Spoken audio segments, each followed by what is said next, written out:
ამ ვიდეოში ჩვენ ვისაუბრებთ უკვე დანის ფოლადის მარკებზე, დანის პირის კონსტრუქციაზე, ანუ ალესვის მეთოდებზე. სადაც მე გავაგრძელებ ჩემი საყოფაცხოვრებო გამოცდილების გაზიარებას და შევეცდები რთული საკითხები თქვენ გაგემართივოთ, იმისთვის თქვენ ადვილად მიხვდეთ რაზეა საუბარი და შესაბამისად კარგი არჩევანი გააკეთოთ და საბოლოო ჯამში შეგჭეთ კარგი სასარგებლო ინსტრუმენტი. დანის ფოლადების მარკა ზოგადად არის რა თქმა უნდა ცხარე კამათების საგანი, მედანეებს შორის. სიმართლე გითხრათ, არ ვიცი რატომ, იმიტომ რომ მაგალითად ჩემთვის ხო, როგორც დანის პრაქტიკული მომხმარებლისთვის, ფოლადს აქვს მნიშვნელობა მარტო ორ რამეში. პირველი არის რას ვიხდი მე დანაში და რა ტიპის ფოლადს ვიღებ, სამაგიეროდ და მეორე, შევძლებ თუ არა მე ამ დანის მარტივად ამ დანისთვის, როდესაც ის დაბლაგდება და ის ყოველთვის დაბლაგდება, რა ფოლადიც არ უნდა იყოს, შევძლებ თუ არა მე მის მარტივ ალესვას, აი ამ სიბასტეს მარტივად დაბრუნებას. ფოლადებს რა თქმა უნდა გააჩნია თავისი იერარქია, არის ფოლადები, რომლებიც გამოიყენება უფრო ხელმისაწვდომია, უფრო იაფია, გამოიყენება უფრო დაბალფასიან დანებში და შემდგომ უკვე ასე ვთქვათ, ფასი დანის ზევით რომ მიდის, მათ შორის დანის ფასის განმაპირობებელი არის იმ ფოლადის გამოყენება, რომელიც ამ დანების დამზადებაში გამოიყენება. საკმარისია უბრალოდ იცოდეთ იერარქია, მაგრამ საშუალო დაბალფასიან დანებში, ფოლადის იმდენად, ერთნაირი არის, რომ იქ თქვენ რაღაცა ძირეულ განსხვავებას აი ამ პოპულარულ ფოლადებს შორის ალბათ ვერც დაინახავთ, ვერც შეამჩნევთ. უბრალოდ უნდა იცოდეთ, ხო, რომ თუ თქვა რაღაცა სიხდით დანაში, კარგი იქნება თუ, ფოლადი იქნება ამ ფასის შესაბამისი. მაგალითი რო გითხრათ, ხო, მაგალითად BAK 110 ამერიკული რო ავიღოთ, კლასიკური დანის დიზაინი, რომელიც დღემდე იყენებს 420 ფოლადს. ეს ფოლადი რო გამოჩნდა და მეგონი პირველად BAK 110 იყო, რომელიც სწორედ სადაც ამ ფოლადის გამოყენება დაიწყო, ხო? რა თქმა უნდა, კარგი არის, რა თქმა უნდა გამოადგება ყველას, არანაირი პრობლემა არ არის, მაგრამ წლები მიდის, მეტალურგიული პროცესები უმჯობესდება, უკეთესი ფოლადები გამოდის, რატომ უნდა გადავიხადო $70 420 ფოლადში, როცა $70 შეიძლება მივიდეს რაღაცა უფრო უკეთესი, ხო? თუმე რა თქმა უნდა განსაკუთრებული სენტიმენტალური რაღაც ღირებულებები მაქვს, გზნობები არ მაქვს აი ამ დანის მიმართ რა. შეიძლება იყოს მნიშვნელოვანი თქვენთვის, შეიძლება იყოს უმნიშვნელო, იმიტომ რომ გავმეორდები 420 ფოლადიც, 440-იც, 108, 110-იც, სანდვიკიც, თქვენთვის იმუშავებს ერთნაირად. ალესილი დანა არის ალესილი დანა, სხვაობას თქვენ ვერ ნახავთ. რასაც ვერ გაზომავთ, ვერ გასინჯავთ, ვერ აწონით, იმაზე კამაც რა აზრი აქვს, ხო? გალესვას რაც შეეხება, გალესვა არის მნიშვნელოვანი, იმიტომ რომ მოდით ასე გეტყვით, დანებს რომელსაც მე ვყიდულობ, ხო, როგორც მაგალითად ეს შრადე არის, ეს არის ჯერ კიდევ ამერიკული წარმოების, სანამ ეს ბრენდი დაიხურა და ეს მისი წარმოება ჩინეთში გადავიდა, როგორ მეგონი მათ სახელი წაიღეს უბრალოდ. ეს დანა ვიყიდე შალხიძე 30 ლარად, ასევე დავეძებ ხოლმე ვენგერებს, რომელიც უკვე არ გამოდის, ასევე ესეთი გერმანული დასაკეცი დანა, რომელიც ალბათ 50-იან წლებში არის გამოშვებული, იმ რაღაც ჯართისგან, რომელიც მეორე მსოფლიო ომის შემდეგ დარჩა. ყველა ამ დანების შემთხვევაში მე ვაკვირდები ერთი და იგივეს. ამ დანებს აქვთ სამი მდგომარეობა პირის. დანა არ გამოყენებულა და პირი არის პრაქტიკულად ქარხნულ მდგომარეობაში, ძალიან კარგი. დანა დაბლაგდა და ასეთ მდგომარეობაში დატოვეს, ეს ძალიან იშვიათი არის, შესაბამისად ძალიან მარტივია მისი გალესვა. დანას იყენებდნენ და ლესავდნენ და დანის პირი არის გაფუჭებული. ვერ ნახავთ დანას, რომელიც არის ასაკიანი, რომლის გამოყენება ხდებოდა ინტენსიურად და რომლის პირი არის ნორმალურ მდგომარეობაში. ესეთი რამე არ ხდება. რატომ? იმიტომ რომ მასიურად ადამიანებმა არ იციან დანის ლესვა. ამიტომ არის მნიშვნელოვანი მე რომ გეუბნებით, რომ დანა უნდა არჩიოთ იმის მიხედვით, რომ მარტივად მას ეს სიბასრე დაუბრუნოთ. დანებით უკვე ჭირდებათ სალესი, რაც უფრო ფოლადის ხარისხი იზრდება, რაც უფრო ფოლადი არის ძნელად, ასე ვთქვათ, ეს სიბასრე მასთვის დასაბრუნებელი და მეტი წვალება არის საჭირო და უფრო ძვირადღირებული აღჭურვილობა არის საჭირო, მით უფრო ეს ხდება პრობლემური და გადაუჭრელი საკითხი ახალბედა მედანეებისთვის. სწორედ ამიტომ ხო მათ შორის მე ვიძახი რომ უნდა მოერიდოთ აი ამ რთული კონსტრუქციის პირებს, იმიტომ რომ რთული კონსტრუქციის პირები, როგორც თუნდაც მაგალითად შეიძლება ეს Microtex Alpha იყოს, ხედავთ ხო რომ ეს ესეთი მუცელია გაკეთებული, აქ ჩვენ გვაქვს ორი პირი პრაქტიკულად, იმიტომ ეს არის ამერიკული ტანტასნაირის სახეობა. ამის გალესვა იქნება ბევრად უფრო რთული, ვიდრე მაგალითად აი ამ Cold Steel Finn Wolf-ის, რომელსაც ბევრად უფრო ისეთი მარტივი კონსტრუქციის პირი გააჩნია. საბოლოო ჯამში დანის ლესვა ასევე არ არის ისეთი რაღაცა, რაც თქვენ შეიძლება YouTube-ზე ნახოთ და მერე გაიმეოროთ და ისწავლოთ. ეს არის უფრო ცურვის მაგვარი, იმისთვის რომ ცურვა ისწავლოთ, მოგვიწევთ შეხვიდეთ წყალში, იყვინთავოთ იქა, აი ამ ცდების, შეცდომების და ამ პრაქტიკის მეშვეობით საბოლოო ჯამში გამოიმუშაოთ ცურვის უნარი და დანის ლესვა ზუსტად ასეთივე უნარი არის. ეს არ არის რაღაცა, რასაც YouTube-ზე ნახავთ და მერე გაიმეორებთ და თურმე რა კარგად ლესავ დანებს. შეიძლება ვიღაცა ეს ნიჭიერები ხართ, ვინც ასე გამოგივათ, მაგრამ უმეტეს შემთხვევაში ეს ნიშნავს პრაქტიკას, შეცდომების გაკეთებას, მანამ სანამ შენ მიხვდები, რა უნდა გააკეთო იმისთვის, რომ დანა კარგად ალესო. ამიტომ არის ეს მნიშვნელოვანი, ამიტომ მე ვიძახი, რომ ფოლადის არჩევისას ჩვენთვის აქვს მნიშვნელობა იმას, რამდენად რა ფოლადი არის, იმის მხრივ, რომ რამდენად მარტივად შეძლებ მე მისთვის აი სიბასრის ასე თქვათ დაბრუნებას. დანარჩენ ყველა შემთხვევაში, ფოლადებზე ტვინის წვეტოს აზრი არ აქვს. გარდა ამ ყველაფრისა, ფოლადი არის, ფოლადის მარკა არის მარტო საწყისი წერტილი ყველაფრის, ხო? შემდგომ მოდის უკვე თერმული დამუშავება, შემდგომ მოდის უკვე თვითონ პირის დიზაინი.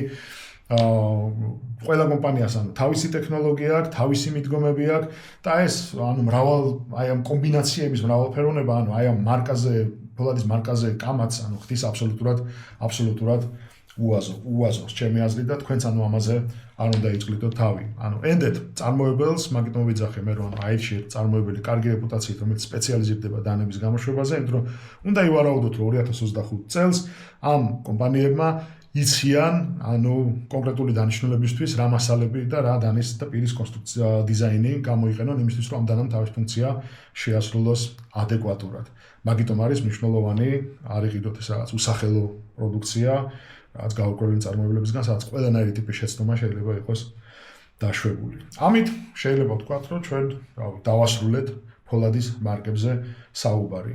მაბადიეთ, რომ ძალიან მოკლე ვარ ამ შემთხვევაში, მაგრამ მე მინდა გაგიმარტივოთ თქვენ ეს ყველაფერი. თქვენ რა თქმა უნდა შეგიძლიათ წახვიდეთ სხვა გზით, დაიწყოთ აი მეტალურგიის კვლევა, აი ფოლადების კვლევა, დაიწყოთ უკვე კომპანიების კვლევა, ვინ რა ტექნოლოგიას იყენებს, იმიტომ რომ 1095 მაგალითად SC-სგან და 1095 ალბათ K-Bar-ისგან შეიძლება გქონდეს განსხვავებული თვისებები იმის გამო, რომ სხვადასხვა, ასე ვთქვათ, საწარმოო პროცესებს იყენებენ, რომ ეს საბოლოო პროდუქტი გამოუშვან. მაგრამ ჩემი რწმენით, ამ საბოლოო მომხმარებელი განსხვავებას ორალიზულ დანაშაულის ვერ იგრძნობს. შეეხება დანის პირის დიზაინს.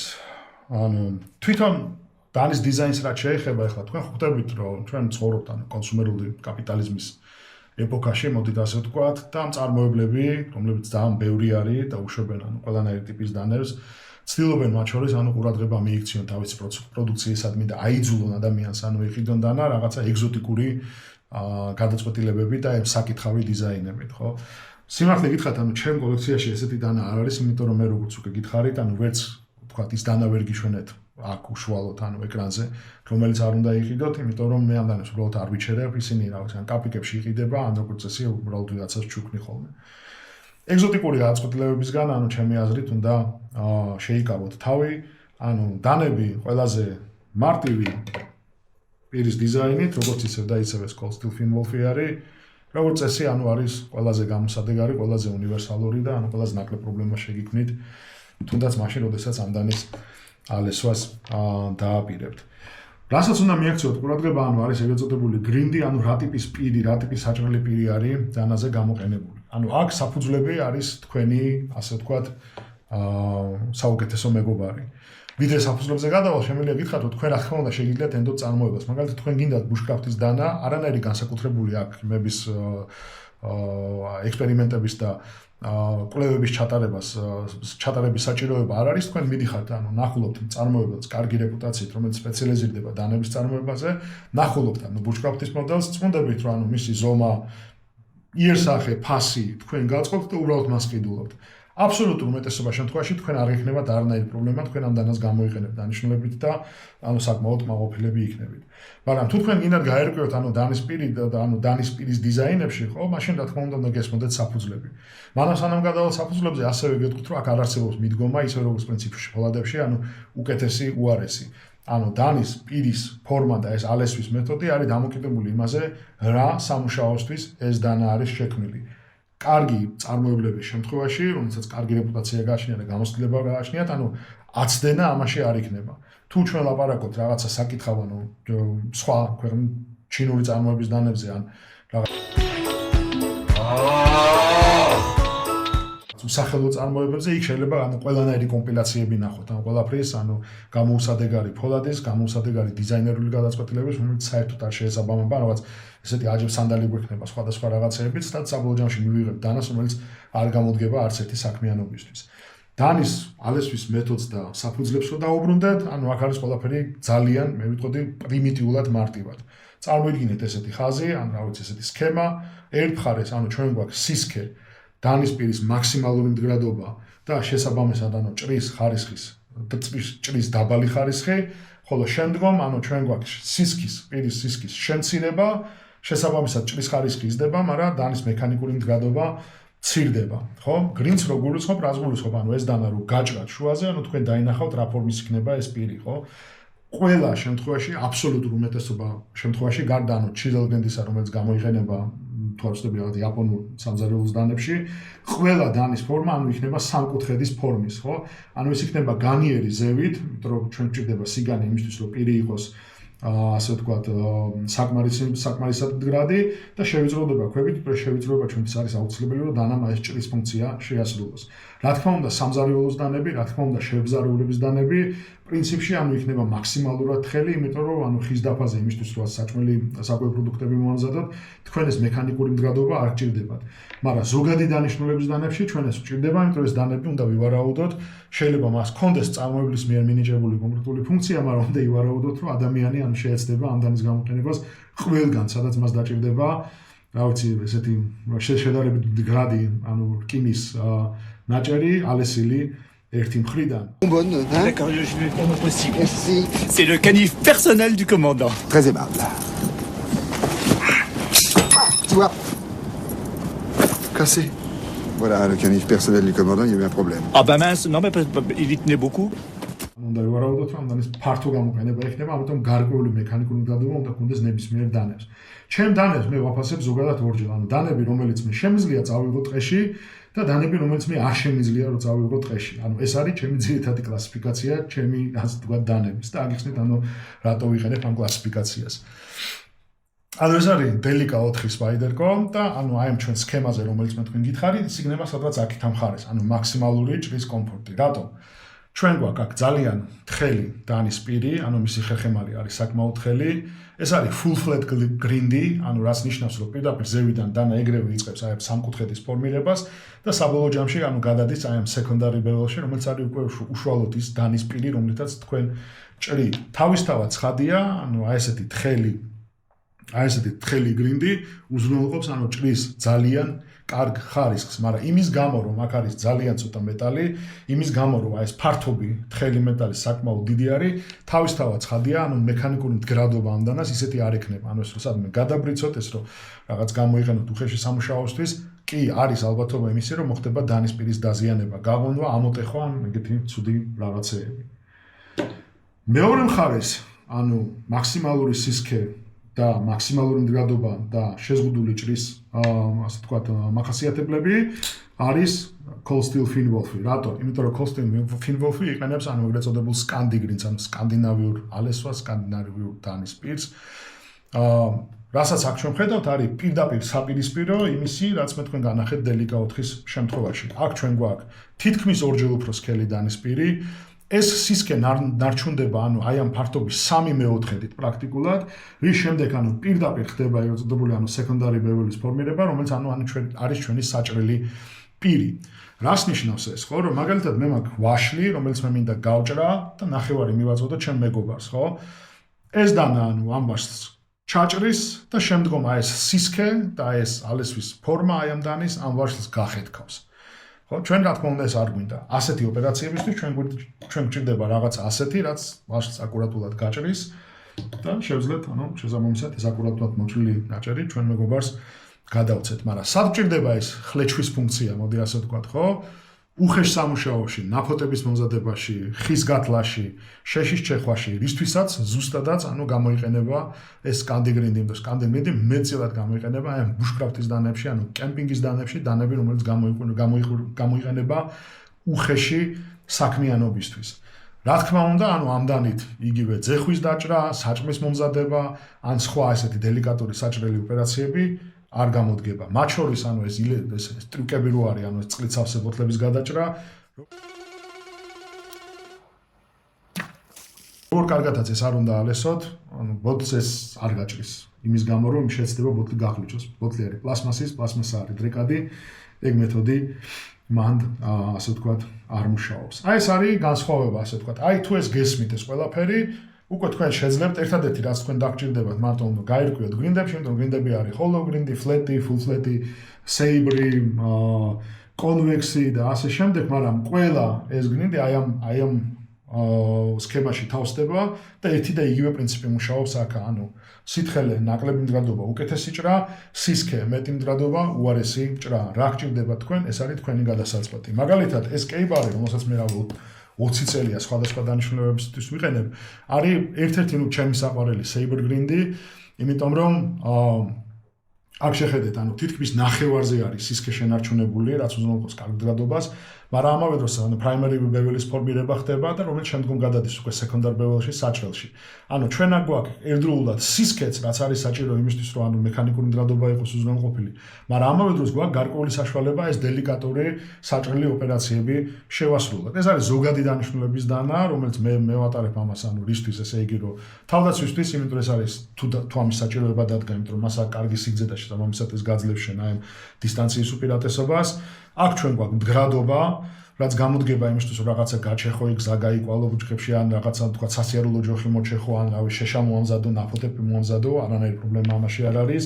მაგრამ ამავე დროს ამას აქვს ანუ კარგი ესეთი მისაღები, ანუ ეს ჭრის განხორციელების ფუნქციები, რაც ნიშნავს, რომ ეს დან ასევე გამოდგება იმისთვის, რომ რაღაც საჭმელი მოამზადო, ძეხვი დავჭრა, პური დავჭრა, ანუ ეს საყოფაცხოვრებო დავალებები, რომელსაც შეიძლება თქვენ ბუნებაში ასრულებდეთ. ეს ყველაფერში გამოდგება, რა თქმა უნდა, არაფერში არ იქნება საუკეთესო, მაგრამ ანუ კარგი ზოგადი დანიშნულების უნივერსალური დანაა და ერთ-ერთი მიზეზი, რის გამოც ეს დანა მე 20 წელია მაქვს ამ დანიშნულებაში და ეხლა ალბათ გეგმავ რომ საბოლოო ჯამში ეს დანა პენსიაზე გაუშვა, რაღაც ლამაზ დისპლეის მომამზადებ ამისთვის, იმიტომ რომ ძალიან ბევრი სასიამოვნო მოგონება უკავშირდება ამ დანას და შემდგომ უკვე ჩავანაცვლებ მაგას რაღაცით, რაც იქნება იგივე ამის ცოტათი უფრო დიდი ვერსია, ეს არის უკრაინული BPS-ი, ეს არის bushcraft-ის დანა და თქვენ ხედავთ, რომ ანუ აქ bushcraft-ის ფუნქციას შეესაბამება ყველაფერი, სქელი, ხერხემალი, სქელი პირი, დიდი ფართობი პირის არის შესკელებული, რაც ნიშნავს კარგ მდგრადობას და კლასიკური სკანდი გრინდი. მე შემიძლია ხა თქვენ ყველაფერი რაც მოისმინეთ, კიდე უფრო გაგიადვილოთ ყველაფერი და აღიხსნათ ესე. თუ თქვენ ჭირდებათ ზოგადი დანიშნულების დანა, ანუ თქვენ სკანდი გრინდს არ ყიდულობთ. ანუ სკანდი გრინდი დაივიწყეთ, ნებისმიერი სხვა გრინდი, რომელსაც თქვენ იყიდით, ანუ გამოდგება ამ ზოგადი დანიშნულებისთვის. რა თქმა უნდა, ანუ რაღაცა saber grindis მაგვარი იქნება კარგი, თუ თქვენ აპირებთ ამ დანის ბუნებაში გატანას და ცოტა უხეში სამუშაოებისთვის გამოყენებას. სკანდი გრინდი მაინც არის ძალიან პოპულარული და სხვადასხვა პოპულარობის ერთ-ერთი მიზეზი ამალესთვის მდგომარეობს იმაში, რომ ეს არის ძალიან მარტივად გასალესი, იმიტომ რომ თქვენ ვიზუალურად შეგიძლიათ დაინახოთ, ანუ პირი და მისი კუთხე, ადვილად მოათავსოთ ქვაზე ის სწორი კუთხით, ანუ გააკონტროლოთ ეს კუთხე და შემდგომ უკვე მარტივად ალესოთ. იმიტომ რომ მაგალითად იგივე ამ კიზერის პირს რო შეხედოთ, თქვენ ნახავთ, რომ ის ძალიან თხელი არის და ხო აქ აი მისი სწორად მოთავსება ქვაზე იმისთვის, რომ კარგად ალესოთ, საკმაოდ რთული არის. ამისთვის შეიძლება დაგჭირდეთ მარკერი, რომლითაც მონიშნავთ ამ პირს და მე დაინახავთ, ანუ რა კუთხის დროს, ანუ ეს მარკერი ცდება და თქვენ მიხვდებით, რომ თქვენ ამუშავებთ უშუალოდ საჭირო პირს და დანას ლესავთ და არა პირს აფუჭებთ და დროს ტყუილად ხარჯავთ. ასე რომ ხო, სკანდი გრინდის პლუსი ნამდვილად ესეც არის. ალბათ ეს განაპირობებს ხო გეუბნებით ამ დანის პოპულარობას, თუმცა ბაზარზე ახლა გამოჩნდა რაღაც არ ვიცი, ყალბის სკანდი გრინდები. ტოპსი არის ესეთი მწარმოებელი, საკმაოდ კარგი ხარისხის დანებს უშვებს ამერიკაში.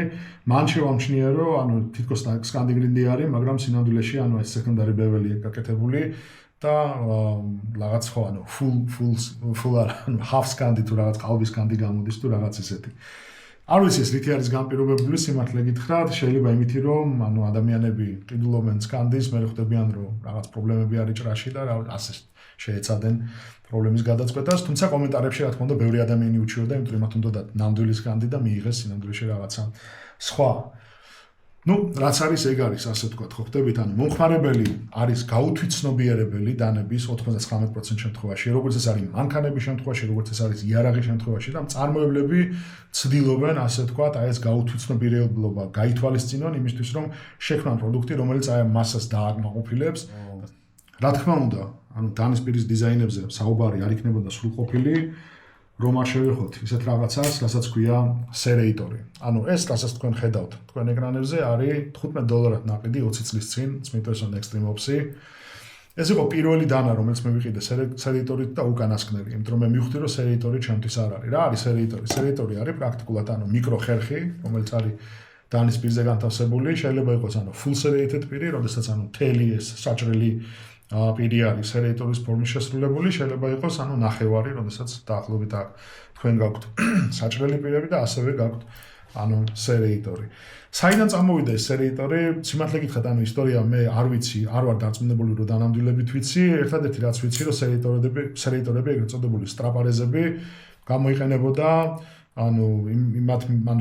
მედესანტეების მიერ იმისთვის, რომ სწრაფად, როდესაც დაჯდებოდნენ მიწაზე, სწრაფად გადაეჭრათ ეს პარაშუტის სტროპები და ამ ოპერაციისთვის, რა თქმა უნდა, მიკროხერხი არის ძალიან კარგი, ხო? კიდევ მიკროხერხი არის ძალიან კარგი, როგორც პურის საჭრელი დანა მაგალითად, ხო? ბევრი პურის საჭრელი დანა გამოდის ესეთი ხერხის ფორმით. თავისთავად ხადი ხა ხერხის სახერხად ეს არ გამოდგება.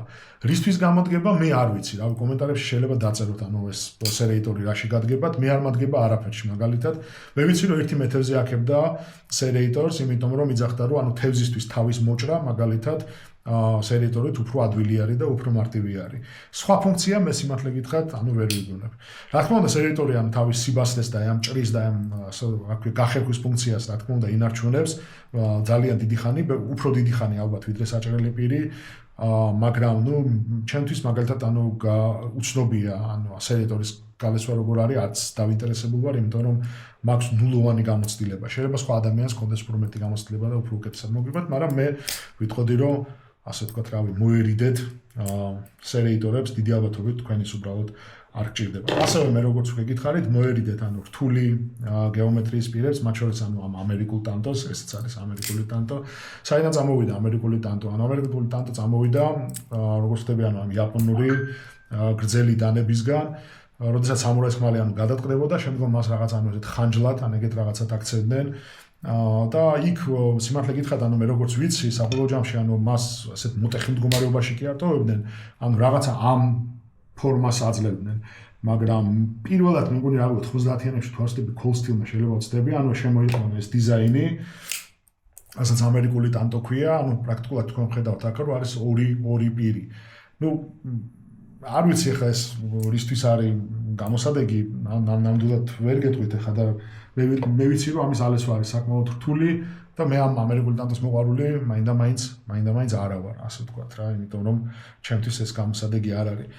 ის დანები, რომლებსაც გააჩნიათ, ესეთი მოსაბეზრებელი დიზაინი, როგორც წესი, უფრო გამოსადეგი არის. კიდე ერთი დანის ფორმა, რომელიც შემოვიდა მოდაში, არის ეგეთი საკანცელერიო საჭრელის ფორმის და მე არ ვიცი, რატომ არის ეს ახლა ასეთი პოპულარული, იმიტომ რომ მე ვთვლი, რომ ნებისმიერი დანა ყოველთვის შეიძლება იყოს გამოყენებული როგორც თავდასხმის ინსტრუმენტი, ამიტომ ეს ჩხვლეტის შესაძლებლობა მას უნდა გქონდეს და ეს ხო საკანცელერიო საჭრელის ფორმის დანები მე მაგიტომ არ მომწონთ, ისინი არის მარტო სლაისინგზე, ჭრაზე გათვლილი, მაგრამ ჩხვლეტაზე გათვლილი არ არის, რაც შეიძლება თქვენ გაგჭირდეთ. ისევ და ისევ ეს უნივერსალურობა დანის მცირდება და ამიტომ ესეთი გადაწყვეტილებები მე ასე ვთქვათ არ მომწონს. მეც პრინციპში მე ვერაფერს ვერ გეტყვით თქვენ. ერთადერთი რაც მინდა გითხრათ და გაგაფრთხილოთ, რომ დაგვიმდებით იერსახეზე დანის. ეს უსახელო წარმოებლები და არაკეთილსინდისიერი წარმოებლები, ისინი ცდილობენ მიიპყრონ თქვენი ყურადღება ამ რაღაც არაორდინალური, რაღაც ექსტრავაგანტული დიზაინებით. და ეს მარტო მაგაზე არ შეიძლება ითქვას, შეიძლება დანა ვიზუალურად მოგეწონოთ. იყიდოთ და მე აღმოჩნდა, რომ ეს რაღაც ინსტრუმენტი არის, რომელიც მართლა ძალიან მაგრად გამოიყურება და ძალიან კარგი არის, მაგრამ თქვენ არაფერში არ გადგებათ, ხო? როგორც მე მაგათაც ძალიან ახალგაზრდა წავედი მაღაზიაში ესპანურ დანაში, თუ არ ვცდები 300 ლარი გადავიხადე ჩემი სიმწით ნაშოვნი ფული და ვიყიდე სკინერი. და პირველი გასვლისას ლაშქრობაზე მივხვდი, რომ ეს დანა მე არაფერში არ მჭირდება. მას გააჩნია ცუდი დიზაინი, მას არ გააჩნია ეს საჭვლეტი პირი, ფორმა, ბალანსი, აბსოლუტურად გამოუსადეგარია და ეს არის შექმნილი მარტო იმისთვის, რომ ცხოველი ჩამოატყავო, რის გაკეთებასაც მე ნამდვილად არ ვაპირებდი და საბოლოო ჯამში ეს დანა ან გავასქვისე კაპიკებში და დავგარგებული, ან ვიღაცას ვაჩუქე. ზუსტად ანალოგიურად ვიყიდე ასევე მუელას ესე იგი სანადირო ხანჯალი, რომელიც დანიშნულება იყო ერთადერთი, ანუ დაჭრილ ცხოველს, ესე იგი, ანუ გაუყარო ეს ხანჯალი, მიწვდე, ანუ გულამდე და ანუ მისი ასე თქვა ტანჯვა დაასრულა, ანუ ცხოველის დასაკლავი შეიძლება ითქვას, ანუ რიტუალური ხანჯალი იყო, იმიტომ მე არ მგონია დღევანდელ ნადირობებში ეგეთ რაღაცებს ვინმე აკეთებდეს, ხო? უფრო მარტივია უბრალოდ ესრულო, გამეორებით ესრულო ცხოველს და ასე დაასრულო. ასე ვთქვათ, მისი ტანჯვა, ვიდრე ხა გრძელი ხანჯალი ატარო, რომელიც ამის კილოგრამს იწონის და ისა რა ქვია, ანუ ასე მოინადირო, ხო? ძალიან მაგრად გამოიყურებოდა. კაიფული გადავიხადე მაგ მაგდანაში, მაგრამ არაფერში არ გამომადგა და ასევე მე როგორც მახსოვს საკმაოდ დაბალ ფაში კაპიკებში პრაქტიკულად რომელიც ამდანის გაყიდვა. იმიტომ რომ გამეორდები, ანუ მე არასამ მქონდა დიდი ფული, იმისთვის რაღაცა მეყიდა, უნდა რაღაცა გამეყიდა. ამიტომ ხო, ყველაფერი ეს არის შეცდომები, წყალში გადაყრილი ფული და ეს ვიდეოც ემსახურება ამას, რომ თქვენ იგივე შეცდომები არ გააკეთოთ.